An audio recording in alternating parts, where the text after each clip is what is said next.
In this video, I'll talk about how I got this child to speak in sentences. Now, I'm not in the liberty to show you a lot of videos, and I'm not going to show you the case study videos here. We're separately making some case study videos. I mean, there's quite a lot. There's like a dozen or more progress videos that we're meaning to release.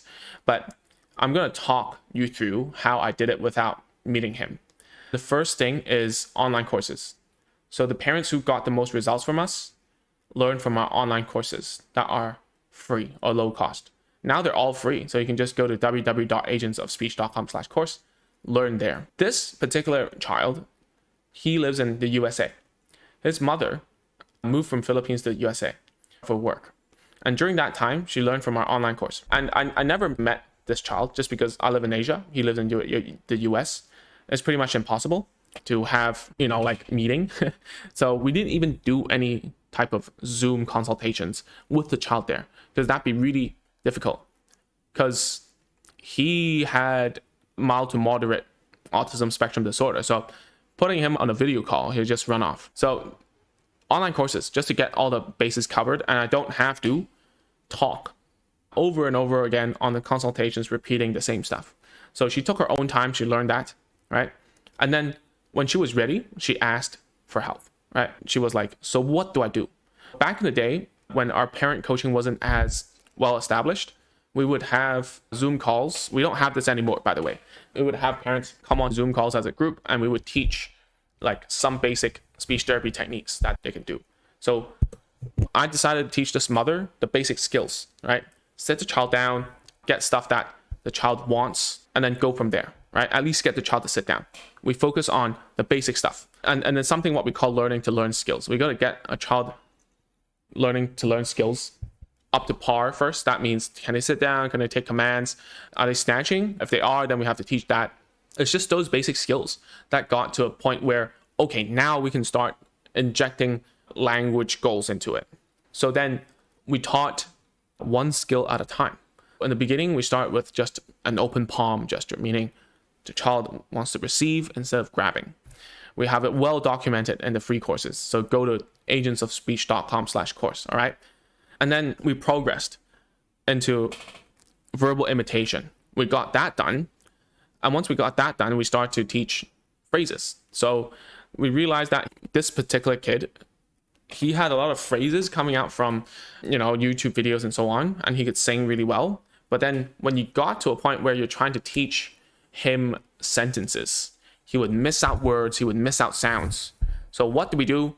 We needed to make sure that he could do multisyllabic words first.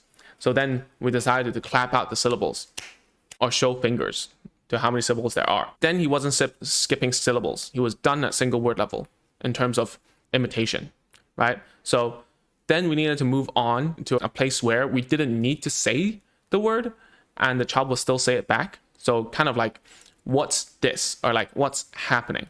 Or we just wait and the child will just say it on his own. That's what we call a spontaneous level. So when we got to a spontaneous level of which he was using single words, we could go into the phrases. So we taught these skills one at a time. When we got to the phrases, we realized that he was no longer skipping the syllables, but he was still skipping the words. The reason was because to him, using one word was as efficient as using two words. So he didn't bother, right? He would only copy the phrases and sentences that he found amusing. But it wasn't amusing to use two words to do the same thing.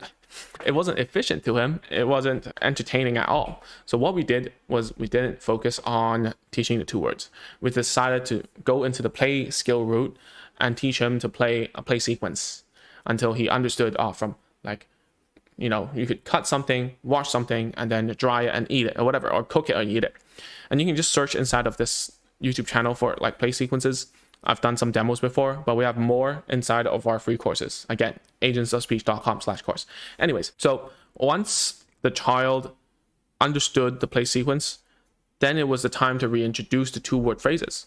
Because now, every time he wants to do something, the two-word, what we chose was a verb and an object, that it made sense for him to say the correct words, right? So if he said cut carrot, if he just said carrot or just cut, we do something that silly. So for instance, cut, then we'll try to cut something else that's not cuttable. If he says cut, if he just says carrot, then we do something else with the carrot. So then he must say cut carrot to do the cutting of a carrot. Okay, fast forward, we kept on doing the play skills. We kept on adding things into the phrases to make the play more meaningful. We got to sentences. And how this all happened was through feedback and troubleshooting, right? So I can tell you all these, and you can watch and see all the activities, all the cars, all the pictures, all the toys and tools that we used. But when you do it, you're going to hit a brick wall for sure. You're going to be like, hey, this doesn't work. What the heck? Why did I listen to this guy talking about speech therapy online? So what you needed was feedback and to know the nuances of therapy. And recently there was a bunch of posts inside of our parents community. One of them said, what really helped during that time? And actually I got the same feedback from this particular mother. She was like, I really needed to know why it wasn't working, right? She forgot to give feedback in some particular instances. She put the tools within the reach of the kid. So he didn't need to talk. He didn't need the parent there, right? And the last thing that she said was like, it wasn't fun and it was getting boring and it was becoming like a task to the child and he didn't want to do it anymore. So then we were troubleshooting it and to see where his interests lie, and we use that interest to help him build play routines that we can lean on to teach language. All right, so that's how we got there. And obviously we will have, not obvious, but we will have case study videos coming up very soon. As of recording of this video, we're going through and siphoning all the videos, and we will give you some interviews and some case studies of the parents we've taught and the children, their results, okay?